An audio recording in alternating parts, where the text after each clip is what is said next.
샬롬, 말씀 읽어주는 김기웅 목사입니다. 오늘도 기대하는 마음과 사모하는 마음을 가지고 하나님의 말씀 함께 읽겠습니다. 마가복음 11장 27절부터 12장 12절까지의 말씀입니다. 그 후에 그들이 다시 예루살렘으로 들어가서 성전 안을 걷고 있는데 대제사장과 종교학자와 지도자들이 다가와서 따졌다. 당신의 신임장을 보여주시오. 누구의 권한으로 이렇게 말하고 행동하는 겁니까? 예수께서 대답하셨다. 먼저 한 가지 묻겠다. 내 물음에 답하면 나도 내 신임장을 보여주겠다. 요한의 세례에 관한 것인데 이것이 누구에게서 온 권한이냐? 하늘이냐? 사람이냐? 말해보아라. 그들은 자기들이 궁지에 몰린 것을 알아차리고는 뒤로 물러나와 모여서 수군거렸다. 하늘이라고 하면 왜 요한을 믿지 않냐고 물으실 것이고, 사람이라고 하면 온 백성이 요한을 예언자로 떠봤더니 우리가 백성 앞에서 몹시 난처해진다. 그들은 이번은 예수께 양보하기로 했다. 우리는 모르오. 그들이 말했다. 예수께서 대답하셨다. 그렇다면 나도 너희 물음에 대답하지 않겠다. 예수께서 그들에게 여러 이야기를 들려주기 시작하셨다. 어떤 사람이 포도원을 세웠다. 그는 포도원의 울타리를 치고 포도즙 짜는 틀을 파고 망대를 세운 다음에 소작농들에게 맡기고 먼 길을 떠났다. 수확할 때가 되자 그는 수익을 거두려고 소작농들에게 종 한 사람을 보냈다. 소작농들은 그를 잡아서 마구 때려 빈손으로 돌려보냈다. 주인이 다른 종을 보내자 그들은 그를 골탕 먹이고 모욕을 주었다. 주인이 또 다른 종을 보내자 그들은 그를 죽여버렸다. 주인은 계속해서 많은 종들을 보냈으나 소작농들은 그들을 때리기도 하고 죽이기도 했다. 결국은 한 사람밖에 남지 않았다. 사랑하는 아들이었다. 포도원 주인은 최후 방책으로 아들을 보내며 저들이 내 아들만큼은 존중하겠지 하고 생각했다. 그러나 소작농들은 오히려 이것을 기회로 삼았다. 그들은 욕심이 가득하여 두 손을 비비며 말했다. 이 자는 상속자다. 그를 죽이고 우리가 재산을 다 차지하자. 그들은 그 아들을 잡아 죽여서 울타리 밖으로 내던졌다. 너희 생각에는 포도원 주인이 어떻게 할 것 같느냐? 맞다. 그가 와서 그들을 다 없애버릴 것이다. 그리고 포도원 관리는 다른 사람들에게 맡길 것이다. 너희가 성경을 직접 읽어보아라. 석공들이 내버린 돌이 이제 모퉁이 돌이 되었다. 이것은 하나님께서 행하신 일, 눈을 씻고 보아도 신기할 따름이다. 대제사장과 종교학자와 지도자들은 당장 예수를 잡고 싶었으나 여론이 두려워 참았다. 그들은 그 이야기가 자기들을 두고 한 것임을 알았다. 그들은 서둘러 그 자리를 떠났다.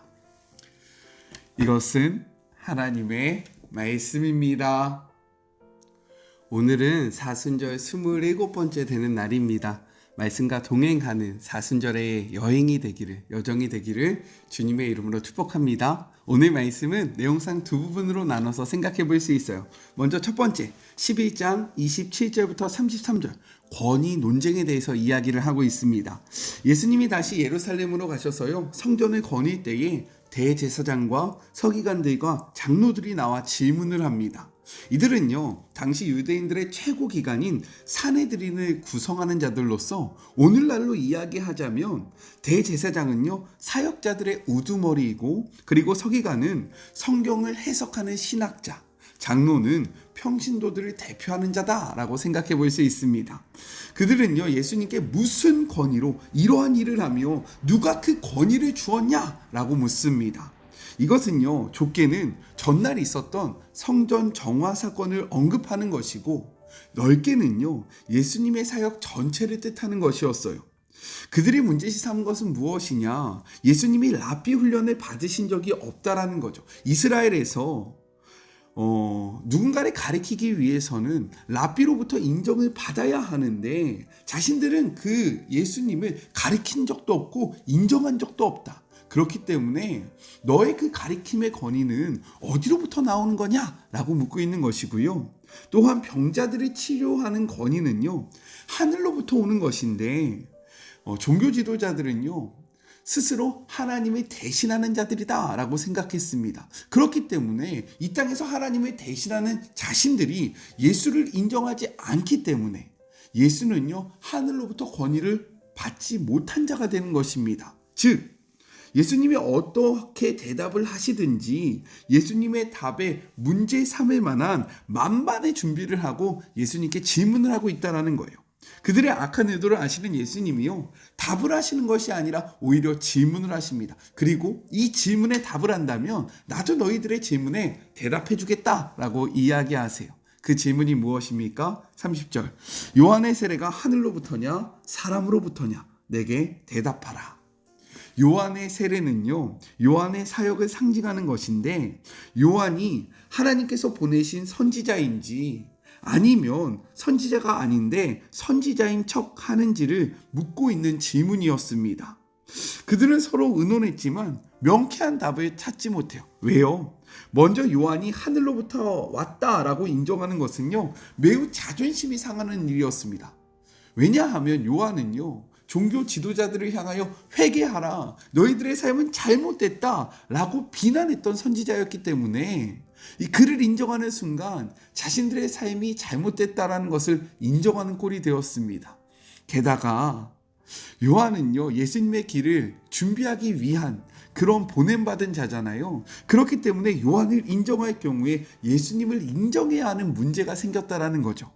반대로 요한이 사람으로부터 왔다, 하나님께로부터 온 것이 아니라 사람으로부터 왔다라고 말할 수도 없었다라는 거예요. 왜요? 많은 사람들이 요한을 하나님이 보내신 선지자라고 믿었기 때문인 겁니다. 지금은요, 유월절을 앞두고 수많은 순례자들이 모여 있잖아요. 그런데 이 상황 속에서 종교 지도자들이 요한이 하나님이 보내신 선지자가 아니다 라고 선포하는 순간 수많은 사람들을 적대시하는, 그들의 비난을 받아야 하는 이러한 상황이었기 때문에 그들은요, 어떠한 말을 합니까? 우리는 알지 못한다 라는 대답을 할 수밖에 없었다라는 거예요. 그러자 예수님은요, 나도 무슨 권위로 이러한 일을 행하는지 너희들에게 말해주지 않겠다 라고 말씀하십니다.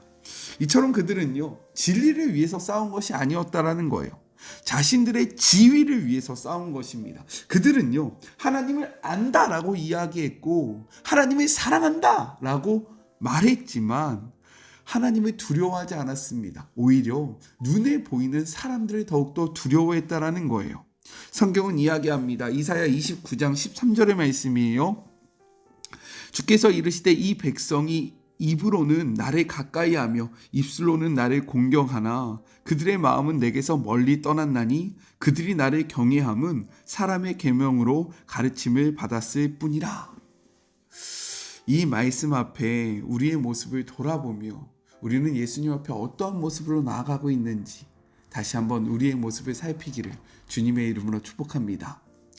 둘째, 12장 1절부터 12절 포도원 농부의 비유에 대해서 이야기를 하고 있습니다. 이번에는 예수님이 비유로 그들에게 말씀을 하세요. 한 사람이 포도원을 만듭니다. 울타리를 두르고요, 포도즙 따는 틀을 마련하고요, 망대까지 세웁니다. 주인은요, 포도원의 모든 정성을 다 쏟았다라는 거예요. 예수님의 이 비유를 듣고 있으면요, 이사야 5장 1절부터 7절의 말씀이 생각납니다. 이 말씀을 한번 읽어보시기를 권면해요. 읽어보십시오. 하지만 무슨 연유에서든지 모르겠지만 주인은 타국으로 떠나면서요, 이 소중한 포도원을 농부들에게 세를 줍니다. 이것은요, 이민을 갔다라는 뜻이 아니라 아주 긴 여행을 갔다라는 것을 의미하는 거예요. 때가 이름에 주인은요, 농부들에게 소출을 받기 위해서 한 종을 보냅니다. 주인이 보낸 종은요, 주인을 대신해서 주인의 권위를 가지고 농부들에게 정당한 열매를 요구하게 돼요. 그런데 농부들은요, 그 종을 붙잡고 폭력을 행사하며 보란듯이 빈손으로 돌려보냅니다. 이것은 주인에 대한 모독이고요, 불법적인 행동이었다라는 거예요. 주인은 다시금 다른 종을 보냅니다. 하지만 악한 농부들은요, 그에게도 폭력을 가하는데 머리에 상처를 내고 그들을 능욕합니다. 당시 문화에서 이러한 행위는요, 곧 주인에게 하는 것과 다름이 없었다라는 거예요. 그러자 주인은 이번에는 다수의 종을 보냅니다. 하지만 악한 농부들은 일부는 죽이고 일부에게 폭력을 가합니다. 이렇게 포도원의 주인의 요구는 철저하게 묵살되었다라는 거예요. 악한 농부들은 주인의 권리와 권위에 눈 하나 깜짝하지 않고요, 불법을 행하며 말할 수 없는 피해와 수치를 안겨주게 됩니다. 그렇기 때문에 주인은 고민하다가 마지막 방법을 선택해요. 그것이 무엇입니까? 당신의 아들을 그들에게 보내는 것입니다. 왜요? 그들이 아들만큼은 존대하리라 믿었기 때문인 거예요. 아들의 신분과 지위는요, 종들과 차원이 달랐기 때문에 종이 아닌 아들을 보내면 그들이 받아줄 것이다. 그들이 자신들의 역할을 감당할 것이다. 그들이 보여줄 열매를 나에게 보여줄 것이다. 라는 기대로 자신의 아들을 그들에게 보냅니다. 하지만 악한 농부들은요, 주인의 기대와 정반대의 행동을 보인다라는 거예요. 아들을 보고 그 아들은 상속자이니까 이를 죽인다면 이 모든 것은 나의 것이 된다 라는 생각으로 어떻게 합니까? 그 아들을 잡아 죽입니다. 이 비유를 말씀하시던 예수님이요, 그들을 향하여 질문하세요. 9절 전반부의 말씀입니다. 포도원 주인이 어떻게 하겠느냐? 이어서요, 예수님께서 답을 말씀하세요. 9절 후반부입니다. 와서 그 농부들을 진멸하고 포도원을 다른 사람들에게 주리라. 예수님은 따로 비유의 해석을 주시지 않습니다. 대신에 시편 118편 22절의 말씀을 인용해서 말씀에 익숙했던 종교 지도자들을 향해 그 말씀을 읽어보지 못하였느냐라고 물으세요. 그 말씀이 무엇입니까? 같이 한번 볼까요? 시편 118편 22절의 말씀입니다. 건축자가 버린 돌이 집 모퉁이의 머릿돌이 되었다라는 이 말씀이에요. 그들은 이 이야기를 듣고요, 예수님을 잡고자 합니다. 그들은 예수님의 비유가 무엇을 나타내고 있는지를 분명히 알았기 때문인 거예요. 포도원은요, 이스라엘을 상징합니다. 포도원 주인은요, 하나님을 나타내요. 그리고 포도원을 맡은 농부들은요, 종교 지도자들을 뜻하고 보냄을 받은 종들은 하나님의 선지자들을 의미합니다. 역사 이래로 종교 지도자들은요, 하나님이 보내신 선지자들을 죽였고요, 그들을 보내신 하나님께 수치와 모독을 안겼다라는 거예요. 그럼에도 불구하고 하나님은 계속해서 어떻게 하십니까? 당신의 종들을 보내며 기회를 주셨다라는 거예요. 가장 가까운 그러한 핍박은 무엇이었습니까? 세례 요한의 죽음이었던 거죠. 그래서 예수님은요, 30절에 세례 요한의 세례가 하늘로부터냐 사람으로부터냐 이렇게 물으신 까닭도 그를 보내신 분이 하나님이시며 보냄받은 종을 죽인 자들이 바로 종교 지도자인 너희들이다 라는 그러한 것을 꼬집기 위해서 이 말씀을 하신 겁니다. 종들이었던 선지자들이 박해를 받자 하나님께서 선택하신 방법이 무엇입니까? 당신의 아들인 예수 그리스도를 그들에게 보내신 거예요. 그분을 통해 열매를 받기를 원하셨다라는 거예요. 이것이 무화과 나무에서 예수님이 열매를 찾으신 이유입니다. 하지만 잎만 무성한 무화과 나무처럼 겉만 화려했던 그들은요, 어떠한 열매를 또 내어주지 못했다라는 거예요. 그들의 삶 속에서, 그들의 모습 속에서 어떠한 열매도 찾을 수 없었다라는 겁니다. 오히려 그들은요, 그 아들을 죽여서 이스라엘의 권력을 유지하고자 했다. 그러한 모습을 그들이 깨닫고 있었다라는 거죠. 이렇게 종교 지도자들은요, 단번에 그 비유의 참 의미를 깨닫습니다. 그래서 예수님을 잡고자 했는데요, 무리를 무서워해서 물러나게 되었다라는 거예요. 이 비유 속에서 우리가 기억해야 할 것이 있습니다. 무엇입니까? 우리는요, 밭의 주인이 아니라는 것을 기억해야 합니다. 밭의 주인은요, 따로 계시다라는 거예요. 그런데 우리는 마치 밭의 주인처럼 생각하면서 살아갈 때가 있어요. 내가 이 밭의 주인인 것처럼, 내가 이것의 소유자인 것처럼, 내 인생의 주인인 것처럼, 내 인생의 소유자인 것처럼 살아갈 때가 있습니다. 아니라는 거예요. 우리의 인생은 하나님께 달려 있습니다. 믿으십니까? 이것을 믿음으로 우리의 인생의 주인인 하나님의 뜻대로 살아가는 우리 모두가 되었으면 좋겠습니다. 다음으로는요, 하나님은 우리에게 열매를 요구하신다라는 거예요. 포도원 주인이 종들을 보낸 이유가 무엇입니까? 그 포도원 밭에 소출을 원해서 그들을 보내신 것 아닙니까? 마찬가지예요. 하나님은요, 우리에게도 열매를 찾기를 원하신다라는 거죠. 우리의 삶에 열매가 맺혀 있습니까? 우리의 삶의 주인 되신 하나님께서 기웅아 너의 삶의 열매를 좀 보여주라 라고 했을 때 저의 열매가 이것입니다 라고 보여줄 수 있는 삶을 살아가는 우리 모두가 되기를 주님의 이름으로 축복합니다. 마지막으로 하나님이 기회를 주실 때 우리는 그 기회를 잡아야 한다라는 거예요. 첫 번째 종을 빈손으로 돌려보냈을 때 하나님은 즉각적으로 반응하지 않으셨습니다. 다른 종들을 보내십니다. 그 다른 종도 빈손으로 돌아오고 억압받고 돌아왔을 때 하나님은 또다시 다른 종들을 보내시면서요, 이 악한 농부들이 회개할 수 있는 충분한 시간을 허락하셨다라는 거예요. 그런데요, 그들은 끝까지 회개하지 않습니다. 우리의 삶도 마찬가지입니다. 하나님이 우리에게 참아주시는 은혜의 시간이 있다라는 거예요. 그런데 이 은혜의 시간이 끝나면요, 심판의 시간이 다가온다라는 것을 우리는 반드시 기억해야 합니다. 은혜의 시간은 영원하지 않다라는 거예요. 이 끝은요, 심판의 시간입니다. 그러니 은혜의 시간 때 하나님 앞에 돌아오는, 하나님 앞에 매달리는 그분 앞에 정말로 우리의 삶에 열매를 드리는 주의 모든 자녀들이 되기를 간절히 소망합니다. 우리 같이 기도할까요? 우리는 무엇 때문에 주님 앞에 나옵니까? 그리고 무엇을 위하여 살아가고 있습니까? 하나님, 우리에게 경건의 모습만 있는 것이 아니라 경건의 능력이 있기를 소망합니다.